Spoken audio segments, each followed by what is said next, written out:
Yung limitasyon mo, hindi ibig sabing limitado tayo ay limitado ang ating Panginoon. God is able and God is sufficient. Everybody say, God is sufficient.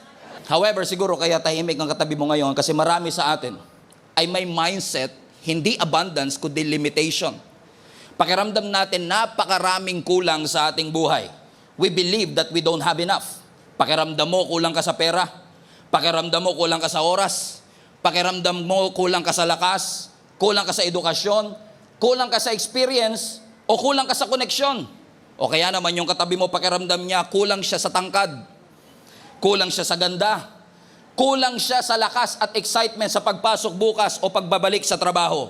You think that you are not qualified enough, you're not educated enough, you are not talented enough. Alam niyo ba na yung mindset na yan, ang tawag natin scarcity mindset. O yung pakiramdam mo laging kulang. Alam niyo, yung scarcity mindset is a belief na kahit anong meron ka, it's never enough. You feel inadequate. At dahil you feel inadequate, napipigilan kang manampalataya sa Panginoon at nalilimitahan ang impact na kaya ng gawin ng Panginoon sa bawat isa sa atin.